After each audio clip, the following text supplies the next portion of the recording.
In the Golden City, devoted to the pursuit of knowledge, a small group of scholars worked within the Grand Library, toiling over ancient records and illuminated tomes. However, as the months passed and they continued to read through the notes of their earliest predecessors, the more they began to notice that there were inconsistencies in the tomes of old. When the scholars dared to question these missing details and contradictions, they were cast out. Their own people turned against them, declaring them heretics and driving them from the city. Even when the scholars and their loved ones escaped the city's walls, their former brethren continued to hunt them down, persecuting them to the farthest continents of the land. However, in their suffering, they came to discover a great power. The pain brought them a renewed sense of purpose, opening the doorway to the shadow and revealing a place where the light could not follow them, where they would be safe from persecution and death.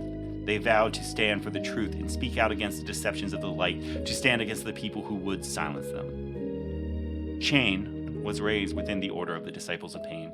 He was taught the history of humanity, the gravitas of the Old Ones, and the true nature of Solana. Like his brethren, he sought to harness the suffering of humanity, to welcome the bloodletting, sanctified torture, and self-flagellation which littered his own initiations into the disciples. As his pain threshold grew, Chane felt his connection to the shadow grow stronger, allowing him to see the true nature of Wraith for the very first time. In that moment of transcendence, he felt the true weight of his duty to humanity. After his many years of study and sacrifice, Chane's unwavering dedication was finally rewarded. Anointed an apostle of the Disciples of Pain, he had become a gifted caster and researcher, finding much solace and camaraderie within his fellow disciples. Together they formed a family, unified by their noble quest to free all of humanity. Delving into all the documents of his order, Chane read through his notes of his predecessors, searching for something which would help them turn the tide. He scoured the records and tomes of the Scriptorum, a collection centuries in the making, reading the works of not only the disciples, but all the former residents of the Demonastery.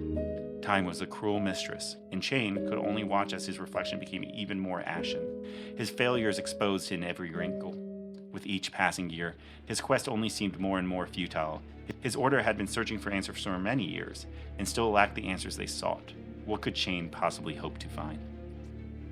A seed of doubt began to bloom, deep within his chest that is, until a whisper reached him through the halls of the Demonastery. A scheme came to fruition. The word passed quickly around the residents and researchers, spreading through the Disciples of Pain like a fire. All of the Demonastery rose to the unspoken challenge, prepared to take on Solana after the centuries of hibernation. When the final pieces of the puzzle had finally fallen into place, and a dark figure shattered the veil between the worlds, the gateway to íArathael, the eternal realm of the ancients, finally lay open. Now, at long last, they finally had the opportunity they had been waiting for. After his many years of study and solitude, Chane was prepared, and a daring new plan sprung to mind. The old ones were rumored to be unassailable, untouchable by the hands of man, unless the disciple harnessed the might of the ancients themselves and used their own power against them. As the disciples ventured into the unknown void, Chane took careful note of the reports which came back, piecing together information on the ever-changing realm. The disciples had been studying for many years, learning about the old ones, and as Chane studied their records, he quickly identified one possible source of power for his order. Armed with the report of his fellow disciples, and with a team at his side, he grimly volunteered to venture into íArathael and to locate the Embra, ancient creatures, whose raw power would lead them to the victory they so desired. When they had passed through the gateway, an unfamiliar, ethereal realm lay before them, a vivid landscape seemingly torn asunder. Rolling verdant plains met blood-stained wastelands, iridescent wisps transformed themselves into ashen wraiths. Vibrant refrains clashed with dissonant screams. The land altered itself around them with every breath. Landmarks flickered in and out of existence like a mirage, as if reality itself were rippling like the surface of a lake. Their progress through the other world gradually decreased as time itself slowed to a jagged crawl. A darkened sky stretched out above the wandering party, casting the colorless landscapes into shades of black and gray. As they journeyed further into íArathael, an iron cold seeped through the surrounding countryside, and the endless dark began to weigh heavily upon their very souls. All sound around them dulled, blanketed by the oppressive silence until they finally could not hear even the sound of their own breath. However, rather than instilling dread, the transformation only cemented the core of Chane's conviction.